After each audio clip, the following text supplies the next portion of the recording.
I love this place. Thank you all for coming out in the rain, the pouring rain. We're going to make this worth it for you. President Faust, Board of Overseers, faculty, friends, alumni, proud parents, members of the ad board, and graduates of the greatest university in the world.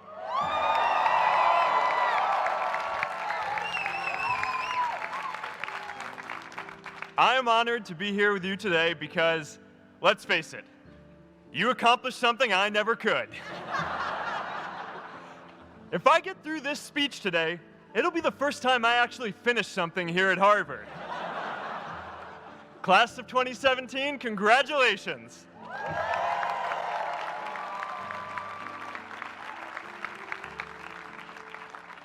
Now, I'm an unlikely speaker today, not just because I dropped out, but because we're technically in the same generation.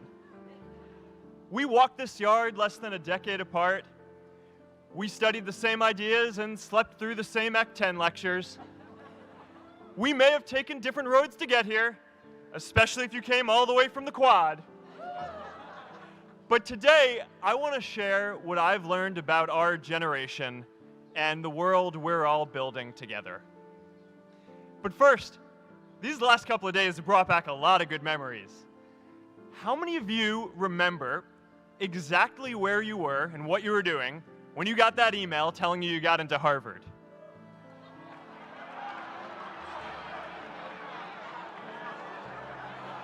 I was playing the video game Civilization, and I ran downstairs and got my dad, and for some reason, his first reaction was to video me opening the email. That could have been a really, really sad video. But I swear, getting into Harvard is the thing my parents are most proud of me for. My mom is nodding. You all know what I'm talking about. Look, guys, it's tough to beat this. You'll see when you get out there. How many of you remember your first lecture here at Harvard? Mine was Computer Science 121 with the incredible Harry Lewis. Harry. I was running late for class, so I threw on a t-shirt, and I didn't realize until afterwards that I put it on inside out and backwards and my tag was sticking out the front. I couldn't figure out why no one in class would talk to me. Except for this one guy, KX Jin. He just went with it. We started doing our problem sets together, and now he runs a big part of Facebook. And that, class of 2017, is why you should be nice to people.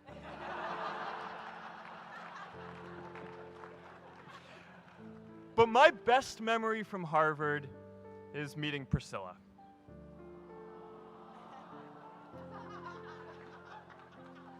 I had just launched this prank website, Face Mash, and the ad board wanted to see me. Everyone thought I was going to get kicked out. My parents drove up here to help me pack my stuff. My friends threw me a going-away party. Who does that? As luck would have it, Priscilla was at that party with her friends, and we met in line for the bathroom in the Foho Bell Tower, and in what must be one of the all-time most romantic lines, I turned to her and said, "I'm getting kicked out in 3 days, so we need to go on a date quickly." Actually, any of you graduating today can use that line. I'm getting kicked out today. We need to go on a date fast. I didn't end up getting kicked out. I did that to myself.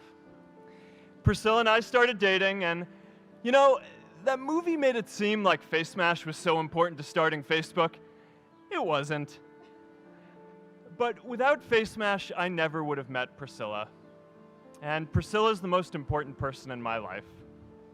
So you could still say it was the most important thing I built in my time here.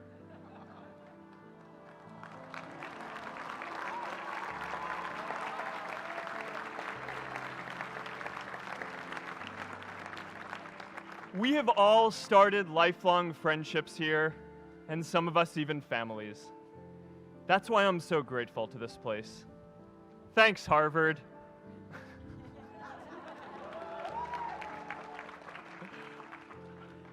Today, I want to talk about purpose. But I'm not here to give you the standard commencement about finding your purpose. We're millennials.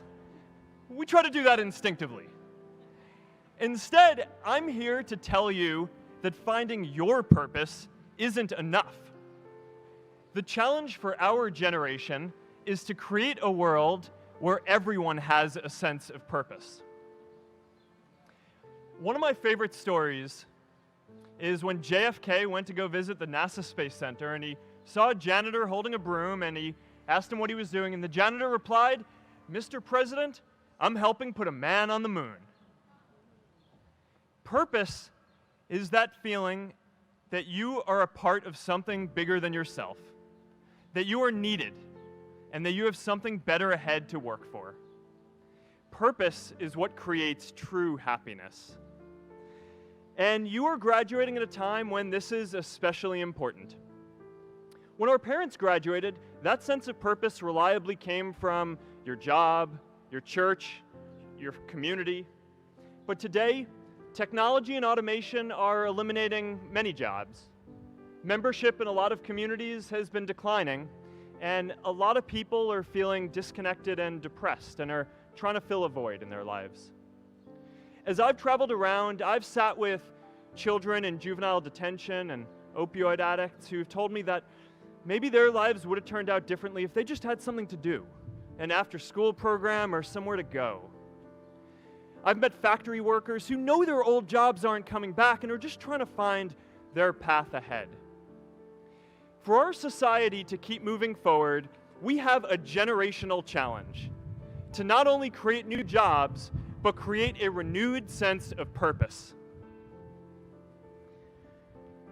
I remember that night I launched Facebook from that little dorm in Kirkland House. I went to Noakes with my friend KX, and I remember telling him clearly that I was excited to help connect the Harvard community, but one day someone would connect the whole world. The thing is, it never even occurred to me that that someone might be us. We were just college kids. We didn't know anything about that. There were all these great big technology companies with all these resources, and I just assumed one of them would do it. But this idea was so clear to us that all people want to connect. So we just kept working on it, day after day after day. And I know that a lot of you are going to have your own stories just like this. A change in the world that seems so clear that you are sure someone else is going to do it. But they're not. You will. But it's not enough to have that purpose yourself. You also have to create a sense of purpose for others. And I found that out the hard way. You see, my hope was never to build a company. I wanted to have an impact. And as all these people started joining us, I just assumed that that's what they wanted to do too. So I never took the time to explain what it was that I hoped we'd build. A couple years in, some big companies wanted to buy us. I didn't want to sell. I wanted to see if we could connect more people. And we were building the first version of Newsfeed at the time, and I thought, if we could just launch this, it could change how we all learn about the world. Nearly everyone else wanted to sell. Without a sense of higher purpose, this was their startup dream come true, and it tore our company apart. After one particularly tense argument, one of my close advisors told me if I didn't agree to sell the company right now, I would regret that decision for the rest of my life. Relationships were so frayed that within a year or so, every single person on our management team was gone. That was my hardest time leading Facebook. I believed in what we were doing, but I felt alone. And worse, it was my fault. I wondered if I was just wrong, an imposter, a 22-year-old kid who had no idea how things actually worked. Now, years later, I understand that is how things work when there's no sense of higher purpose. So it's up to all of us to create it so we can all keep moving forward together. And today, I want to talk about 3 ways that we can create a world where everyone has a sense of purpose. By taking on big, meaningful projects together. By redefining equality so everyone has the freedom to pursue their purpose. And by building community all across the world. So first, let's take on big, meaningful projects. Our generation is going to have to deal with tens of millions of jobs replaced by automation like self-driving cars and trucks. But we have the potential to do so much more than that. Every generation has its defining works. More than 300,000 people worked to put that man on the moon, including that janitor. Millions of volunteers immunized children around the world against polio, and millions of more people built the Hoover Dam and other great projects. And now it's our generation's turn to do great things. Now I know, maybe you're thinking, I don't know how to build a dam. I don't know how to get 1 million people involved in anything. Well, let me tell you a secret. No one does when they begin. Ideas don't come out fully formed. They only become clear as you work on them. You just have to get started. If I had to know everything about connecting people before I got started, I never would have built Facebook. Movies and pop culture just get this all wrong. The idea of a single eureka moment is a dangerous lie. It makes us feel inadequate because we feel like we haven't had ours yet. And it prevents people with seeds of good ideas from ever getting started in the first place. Oh, and you know what else movies get wrong about innovation? No one writes math formulas on glass, okay? All right? That's not a thing, okay?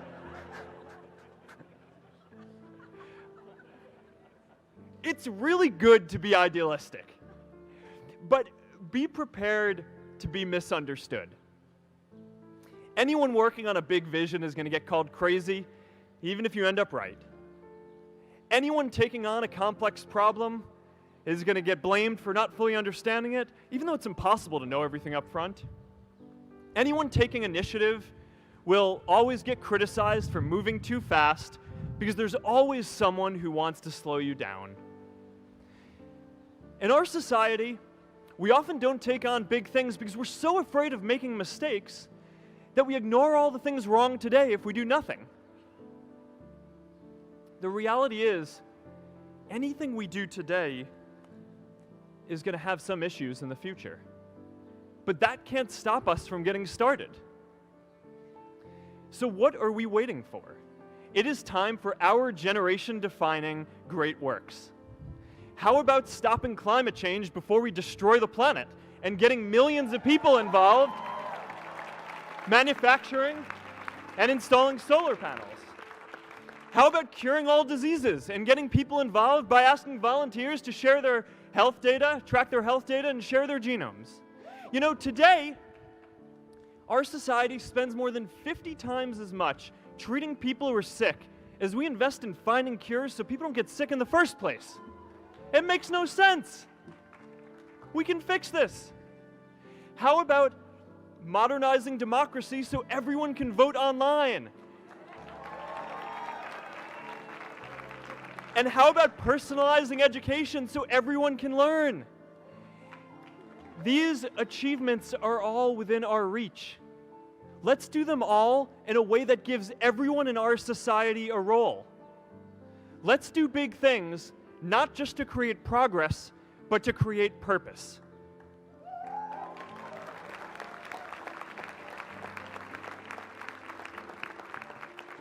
So taking on big, meaningful projects together is the first thing we can do to create a world where everyone has a sense of purpose. The second is redefining our idea of equality so everyone has the freedom to pursue their purpose. Now, many of our parents had stable jobs throughout their careers, but in our generation, we're all a little entrepreneurial, whether we're starting our own projects or finding our role in another one. And, you know, that's great, because our culture of entrepreneurship is how we create so much progress. An entrepreneurial culture thrives when it is easy to try lots of new ideas. Facebook wasn't the first thing I built. I also built chat systems and games, study tools and music players, and I'm not alone.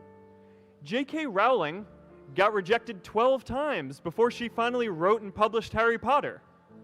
Even Beyoncé had to make hundreds of songs to get Halo. The greatest successes come from having the freedom to fail. Now, today, we have a level of wealth inequality that hurts everyone. When you don't have the freedom to take your idea and turn it into a historic enterprise, we all lose. And right now, today, our society is way over-indexed on rewarding people when they're successful, and we don't do nearly enough to make sure that everyone can take lots of different shots. Now, let's face it, there is something wrong with our system when I can leave here and make billions of dollars in 10 years, while millions of students can't even afford to pay off their loans, let alone start a business.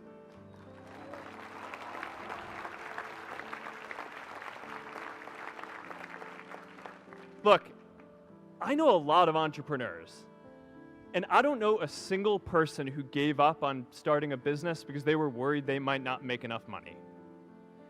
But I know too many people who haven't had the chance to pursue their dreams because they didn't have a cushion to fall back on if they failed.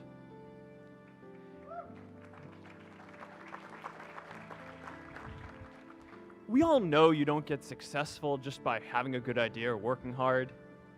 You get successful by being lucky too. If I had to support my family growing up instead of having the time to learn how to code, if I didn't know that I was going to be fine if Facebook didn't work out, then I wouldn't be standing up here today. And if we're honest, we all know how much luck we've had to get to this point in our lives. Every generation expands its definition of equality. Previous generations fought for the vote and civil rights. They had the New Deal and Great Society. And now it's time for our generation to define a new social contract.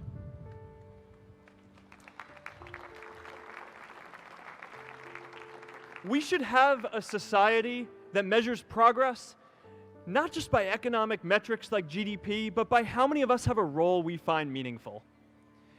We should explore ideas like universal basic income to make sure that everyone has a cushion to try new ideas. We're all going to change jobs and roles many times, so we need affordable childcare to get to work and healthcare that's not tied to just one employer. And we're all going to make mistakes. So we need a society that's less focused on locking us up and stigmatizing us when we do. And as our technology keeps on evolving, we need a society that is more focused on providing continuous education through our lives.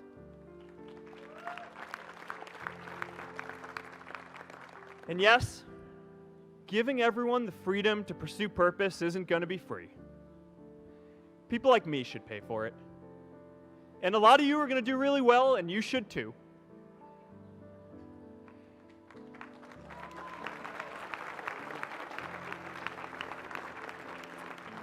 That is why Priscilla and I started the Chan Zuckerberg Initiative and committed our wealth to promoting equal opportunity.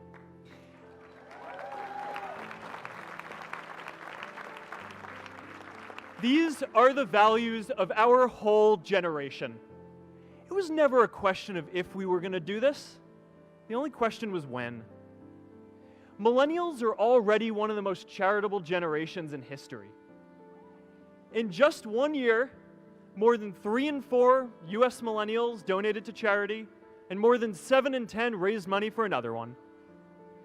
But it's not just about giving money. You can also give time. And I promise you, if you just take an hour or two a week, that's all it takes to give someone a hand and help them reach their potential. Now, maybe you're thinking, that's a lot of time. I'm not sure if I have that much time. I used to think that. You know, when Priscilla graduated from Harvard, she became a teacher. And before she'd do education work with me, she told me that I needed to get my own experience teaching a class. At first I complained. I said, I'm kind of busy. I'm running this company. But she insisted. So I taught an after-school program at the local Boys and Girls Club on entrepreneurship. I taught those kids lessons on product development and marketing, and they taught me what it was like growing up feeling targeted for your race, and what it's like having a family member in prison. I shared stories of my time in school, and they shared their hope that one day they would get to go to college too. For 5 years, I've had dinner with those students every month. One of them even threw Priscilla and me our first baby shower. And next year, they're going to college. Every one of them, first generation in their families. We can all make time to give someone a hand. Let's give everyone the freedom to pursue purpose, not just because it's the right thing to do, but because when more people can turn their dreams into something great, we are all better for it.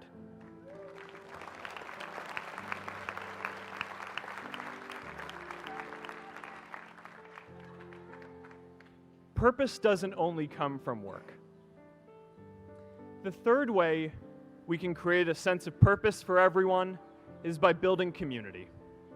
And in our generation, when we say purpose for everyone, we mean everyone in the world. Now, quick show of hands. How many of you here are from another country? All right, now keep your hands up. How many of you are friends with one of these folks? Now we're talking. See, we have grown up connected.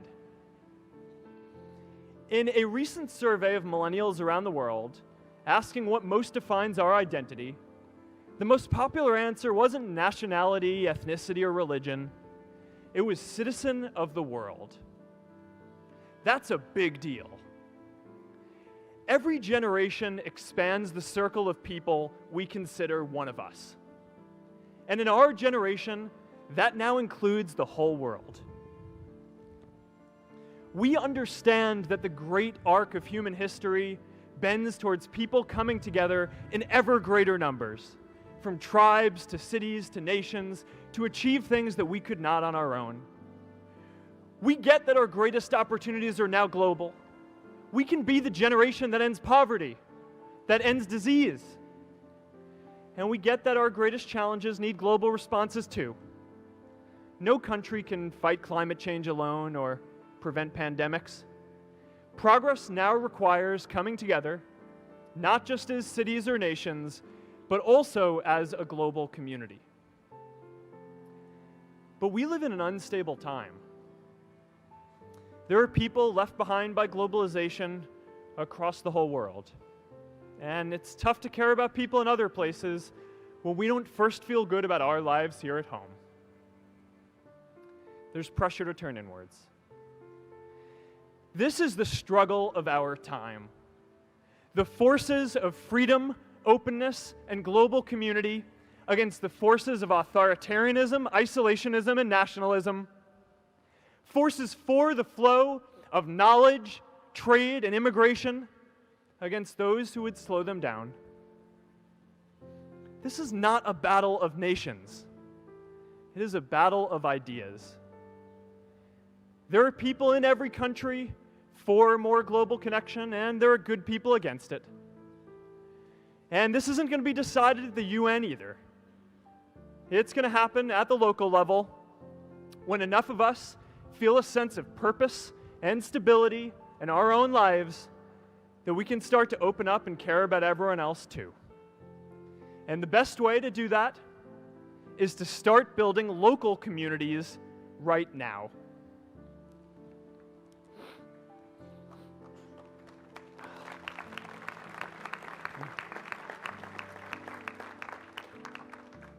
We all get a lot of meaning from our communities. Who here's from Elliott House? How about Lowell? I know you guys found community because you literally live right on top of each other. And Mather? I'll just leave that there. Whether our communities are houses or sports teams, churches or a cappella groups, they give us that sense that we are a part of something bigger, that we are not alone. They give us the strength to expand our horizons. And that's why it's so striking that over the past few decades, membership in all kinds of communities has declined by as much as 1/4. That's a lot of people who now need to find a sense of purpose somewhere else. But I know that we can rebuild these communities and start new ones because many of you already are. I met Agnes Segoye, who's graduating today. Agnes, where are you?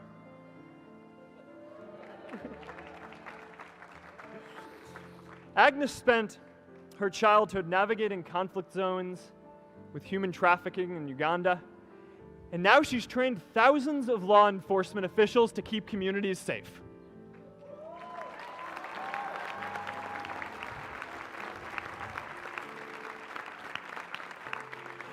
I met Kayla Oakley and Neha Jain, who are graduating today too. Stand up, guys. Kayla and Neha started a nonprofit that connects people suffering from chronic illnesses with people in their communities who are willing to help out.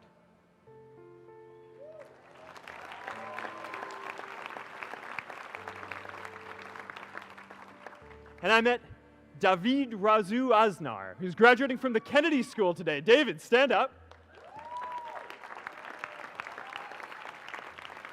David is a former city councilor who fought to make Mexico City the first Latin American city to pass marriage equality, even before San Francisco.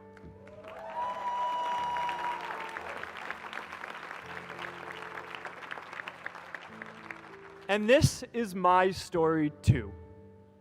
A student in a dorm, connecting one community at a time and keeping at it until one day we can connect the whole world. Change starts local. Even global change starts small with people like us. In our generation, the struggle of whether we connect more, whether we achieve our greatest opportunities, comes down to this: your ability to build communities and create a world where every single person has a sense of purpose.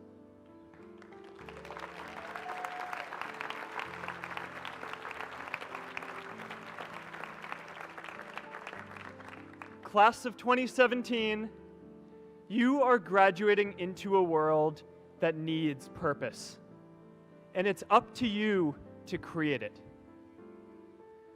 Now, maybe you're asking yourself, can I really do this?